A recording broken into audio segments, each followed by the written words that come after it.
एक बेलपत्र, एक चावल का दाना, एक पुष्प, एक लोटा जल जीवन की सार्थकता है। श्रावण महीने की नवमी तिथि, कौन सी तिथि? नवमी, चाहे शुक्ल पक्ष की हो चाहे कृष्ण पक्ष की। 7 दुर्वा, कितनी दुर्वा? 7 दुर्वा अशोक सुंदरी वाली जगह पर चढ़ाकर, शंकर भगवान के ऊपर चढ़ाकर, गणेश जी के चरणारविंद को लगाकर उसको लेकर आना है। हाटकेश्वर महादेव का स्मरण करो।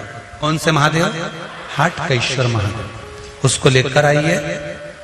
उदर में, पेट में रोग हो, बीमारी हो, बहुत ज्यादा तकलीफ हो रही हो, शरीर के अंतर्गत एसिडिटी रहती हो या पेट के अंतर्गत कोई ना कोई बीमारी बनी ही रहती हो, उसको भादों के महीने में, कौन से महीने में? भादों के महीने में किसी भी दिन सुबह के समय जब आप वो दुर्वा लेकर आए, 5 दिन, 6 दिन, 7 दिन में एक एक कर कर खाली पेट उसको चबा चबा कर खा लो और पानी पी लीजिए। करना पड़ेगा श्रावण महीने में, खाना पड़ेगी भादों में। चतुर्मास में चारों महीनों का बड़ा बड़ा महत्व है। कभी आपको एक स्मरण रहा हो कि जिस नारी के, स्त्री के रजोधर्म से जुड़ी हुई या पुरुष वर्ग में भी कहीं ना कहीं किसी ना किसी रूप में इस उदर से लेकर एड़ी तक के बीच में जो भी तकलीफ होती हैं उससे जुड़ी हुए के लिए भी सावन के महीने में एक प्रयोग आता है। उसको कर लेने से संपूर्ण जीवन समय में ये नाभि कोश से लेकर एड़ी तक के बीच में कभी तकलीफ हो ही नहीं। और वो जल शंकर भगवान को शूलपाणेश्वर महादेव के नाम से चढ़ाया गया। कौन से महादेव के नाम से? शूलपाणेश्वर महादेव। शूलपाणेश्वर, उसका भी स्थान है कि वो जल कहां चढ़ता है।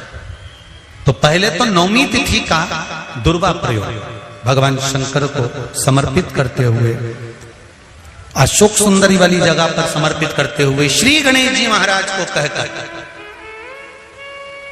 आपको याद होगा जिस समय पर श्री गणेश जी महाराज कुबेर जी महाराज के घर में भोजन करने गए थे, सारा अन्न भगवान गणेश जी पा गए थे, तब शंकर भगवान ने दुर्वा भेजी थी।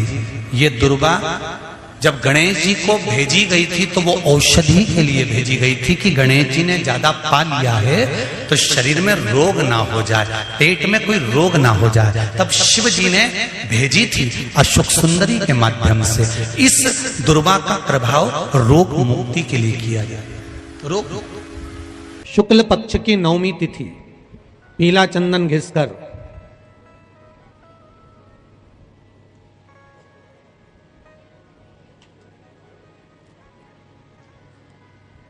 उस चंदन को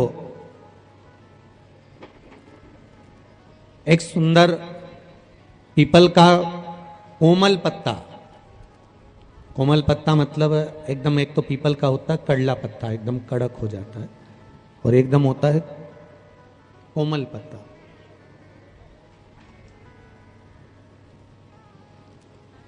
उस पीपल के कोमल पत्ते पर पीला चंदन घिसकर, जो वो चंदन होता है, उस चंदन को घिसकर उस चंदन को उस पत्ते पर रख लें। और महाराज उस पत्ते को मध्याह्न के समय पर, जैसे जब सुबह के समय पर सारी पूजन हो जाए, अर्चना हो जाए, भगवान शिव के मंदिरों में जल समर्पित हो जाए, उसके बाद में जब बाबा एकदम आनंद में विराजे हों, तब जहां शिवलिंग रखा होता है,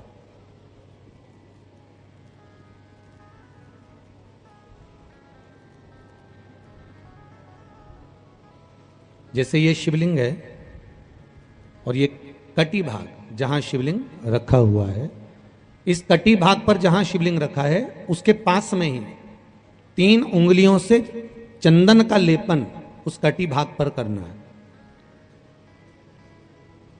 जो उंगलियां लगी रहेगी उसी को अशोक सुंदरी वाली जगह पर स्पर्श करना है।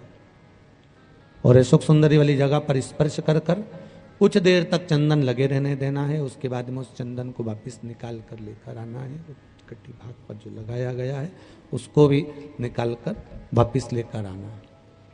फिर बाबा का स्नान नहीं कराना है, केवल चंदन लेकर आना है, उसी पीपल के पत्ते पर रखकर। एक डिब्बी में उस चंदन को आप रख लीजिए। कुछ दिन जिसकी नेत्र ज्योति कमजोर है, चश्मा लग रहा हो, श्रवण शक्ति कमजोर हो, सुनाई कम दे रहा हो, उसके कंठ से इस ठोड़ी तक उस चंदन का तिलक लगाना प्रारंभ कर दीजिए और नेत्रों के नीचे थोड़ा सा वो चंदन लगाना प्रारंभ कर दीजिए। लगभग 20 से 22 दिन तक आप उसका प्रयोग करिए और एक रुद्राक्ष का जल शिव को समर्पित कर कर उस जल का आचमन करना प्रारंभ कर लीजिए। लगभग 22 दिन लगेंगे। धीरे धीरे फिर जाकर डॉक्टर को जांच करा लेना, नेत्र की ज्योति बढ़ना प्रारंभ हो गई है। पर विश्वास के साथ में, भरोसे के साथ में, क्योंकि सबसे मूल अगर कुछ है तो विश्वास मूल है। मानो तो मैं गंगा मां हूं और ना मानो तो बहता पानी। अगर आपका विश्वास प्रबल होगा, भरोसा अगर प्रबल होगा, विश्वास अगर प्रबल होगा तो भगवान मिलेगा, और अगर विश्वास नहीं है तो परमात्मा नहीं मिल सकता।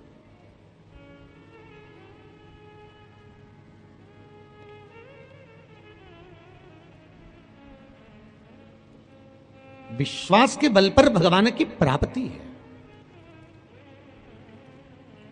विश्वास है तो शिव है।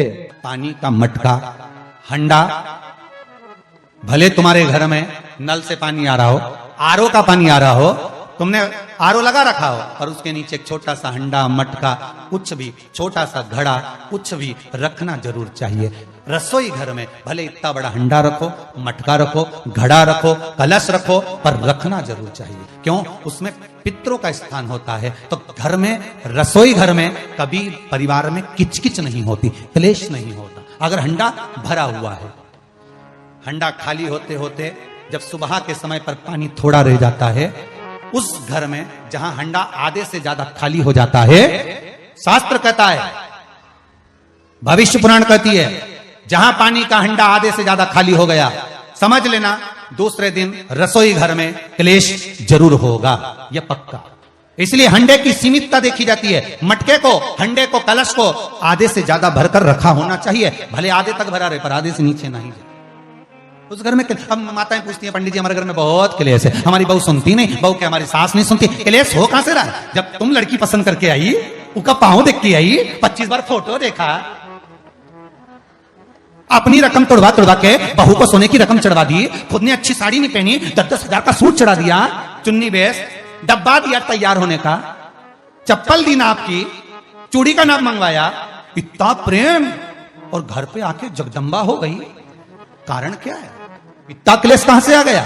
जब तुमने पसंद करी, तुमने देखी, लड़की वालों ने यहां देखा, लड़के वालों ने वहां देखा, जब एक दूसरे को देख के सब बात हुई है, संबंध हुआ, रात रात भर बात चली, फिर क्या हो गया? यहाँ तो रोज फोन लगाती थी, मम्मी ये वाली साड़ी तैयार कर लो। हाँ बेटा कर ले, ऐसी ऐसी बात सास और बहू में चले। चूड़ी का नाप भेज दीजिए, चोली का नाप भेज देना, और मैंने डब्बा तैयार कर लिया है, मैंने वीडियो कॉल में दिखाया, देख ले, यही है। चप्पल भी लिए, ये भी लिया, चोटी भी ली, गजरा भी लिया, दुनिया का सामान लिया, शादी करी, इन्हें 2-3 लाख रुपए तो गार्डन में खर्च कर दिए, ने लोगों के खूब चटाया, 2-3 लाख रुपए खाने में खर्च कर दिए, गिफ्ट भी दिया मेहमानों।